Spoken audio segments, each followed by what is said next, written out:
तो welcome to basic educator. साथियों, hopefully आप लोगों को ईमेल मिल ही गए होंगे। जिन साथियों को ईमेल नहीं मिला है तो हो सकता है कल परसों तक आप लोगों को सभी को मेल मिल जाएंगे।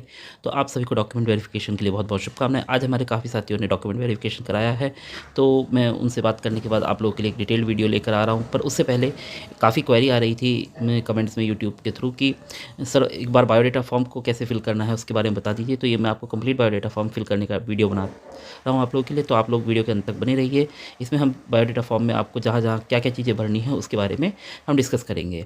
तो जिस प्रकार से आप स्क्रीन पर देख पा रहे हैं कि ये पीजीटी का बायोडाटा फॉर्म है, तो इसमें आपको सबसे पहले, वैसे बायोडाटा फॉर्म ऑलमोस्ट सभी पोस्ट के सेम है, बस क्वालिफिकेशन वाला जो कॉलम है उसमें थोड़ा थोड़ा डिफरेंस है, अदरवाइज सेम है। तो सबसे पहले आपको एक पासपोर्ट साइज़ फ़ोटोग्राफ लगाना होगा, रिसेंट पासपोर्ट साइज़ फ़ोटोग्राफ। और ऊपर वाला जो है, ये जो बॉक्स बना हुआ है यहाँ पर आप देख पा रहे हैं, ये वाला बॉक्स आप ब्लैंक छोड़ देना, बाकी ये डॉक्यूमेंट वेरिफिकेशन की डेट होगी यहाँ पर। फिर उसके बाद देखिए आप साथियों, मैं आपको एक एक करके बताता रहता हूँ। नेम में आप अपना नेम भरेंगे कैपिटल लेटर्स में, स्मॉल लेटर्स का इस्तेमाल नहीं करेंगे।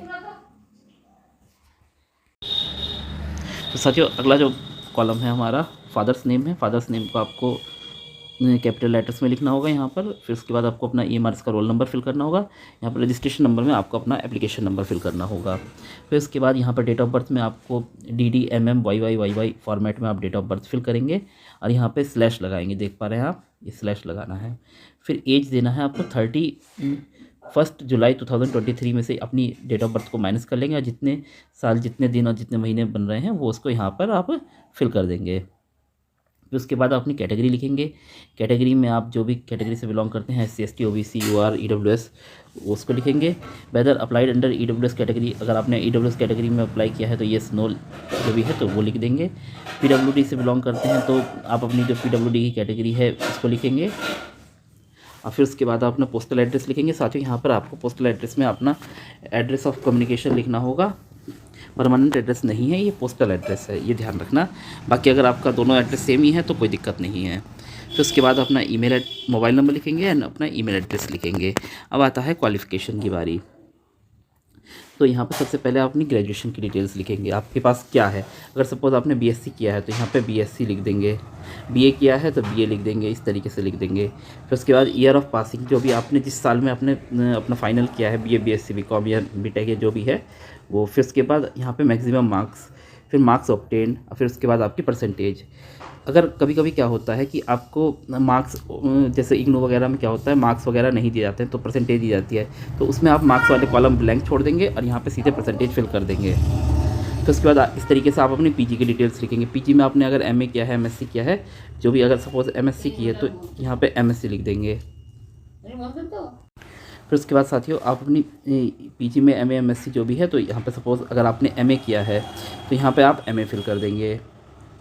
फिर उसके बाद अपने ईयर ऑफ पासिंग लिखेंगे, मैक्सिमम मार्क्स लिखेंगे, मिनिमम मार्क्स ऑब्टेन मार्क्स लिखेंगे और फिर उसके बाद अपना CGPA या परसेंटेज जो भी है लिखेंगे। अगर सपोज़ आपको मार्क्स अलॉट नहीं हुए हैं, सीधे CGPA या परसेंटेज अलॉट हुई है, तो आप यहाँ पर सीधे फिल करेंगे, उनको ब्लैंक छोड़ देंगे। ऐसे ही आपको BEd के साथ करना है। फिर उसके बाद अगर आपके पास कोई डिप्लोमा वगैरह है तो उसकी डिटेल्स भरेंगे और एनी अदर डिटेल्स में अगर आपके पास और कोई क्वालिफिकेशन है तो वो फिल करेंगे। तो साथ ही इसमें एक मेन बात है कि यहाँ पर आपको 10th 12th की कोई जो एलिजिबिलिटी है वो नहीं मांगी गई है। 10th 12th का जो आपकी पर्टिकुलर्स हैं वो आपको फिल नहीं करने हैं। अगर आपको CGPA अलॉट होता है तो उसमें से अगर आपको परसेंटेज कैलकुलेट करने का कोई फॉर्मेट है आपके पास, जैसे कोई भी CGPA अलॉट हो रहा है उसका कन्वर्जन फार्मूला यूनिवर्सिटी ने दिया है, तो CGPA को आप कन्वर्ट करके अपना परसेंटेज में लिख सकते हैं। साथ में वो कन्वर्जन फार्मूला भी आप अपना डॉक्यूमेंट वेरिफिकेशन के दौरान लेकर जाइएगा। फिर उसके बाद आपको यहाँ पर नेक्स्ट है एक्सपीरियंस। तो जिन साथियों का एक्सपीरियंस है तो वो अपना एक्सपीरियंस लगा देंगे रेसिडेंशियल स्कूल का। मोस्टली रेसिडेंशियल स्कूल आपके या तो EMRS के रहते हैं या नवोदय के रहते हैं, तो जो भी आपके हैं तो लिख देंगे। सपोज आपका JNV का आपके पास एक्सपीरियंस है एडॉक पे काम करने का, तो यहाँ पे सीरियल नंबर 1, यहाँ पे JNV जो भी स्कूल का नाम रहा है, एफिलेटेड टू CBSE, तो कब से कब तक, for a period of duration इतने से इतना, पीरियड फ्रॉम इतना टू इतना। तो इसमें आप ना ड्यूरेशन लिख देंगे, कितने समय से इतने समय तक मैं वहाँ पर कार्यरत रहा। अगर इफ़ सर्विंग इन EMRS और elsewhere please submit NOC from employer, इसमें आप येस कर देंगे। इसमें आपको येस लिख देना है और कुछ नहीं।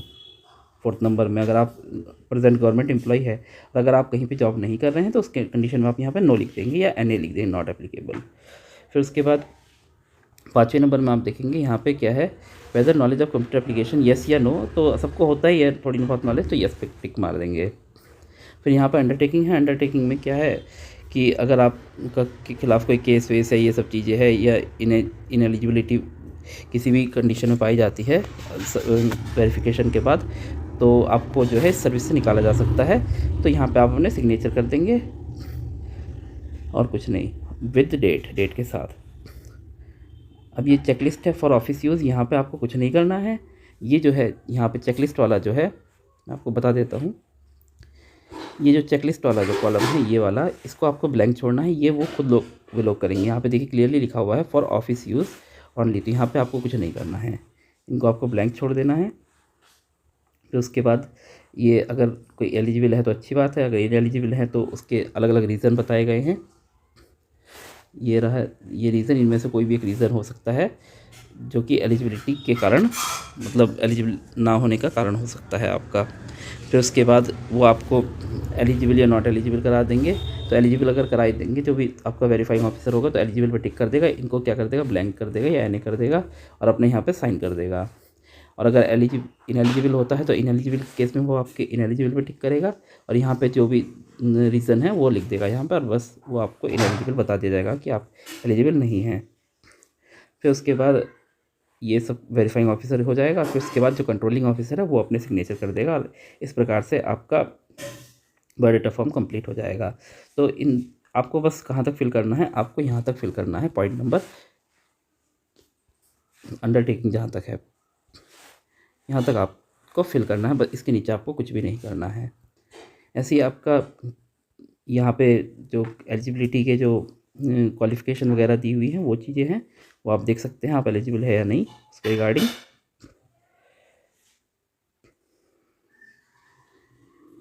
और इस प्रकार से आपका TGT का डॉक्यूमेंट वेरिफिकेशन के लिए बायोडाटा फॉर्म है, तो बिल्कुल सेम ही है, इसमें कुछ भी नहीं है। CTET वाला थोड़ा सा अलग है, मैं और बता देता हूँ इसको। CTET वाले में CTET पेपर 2 क्वालिफाइड येस और नो, तो बस आपको येस करना है और कुछ नहीं करना है। CTET कंडक्टेड बाय CBSE, यहाँ पे आपको रोल नंबर लिखना है, अपना CTET पेपर 2 का रोल नंबर बस। इसके अलावा बाकी चीज़ें बिल्कुल सेम हैं और कुछ भी इसमें अलग नहीं है।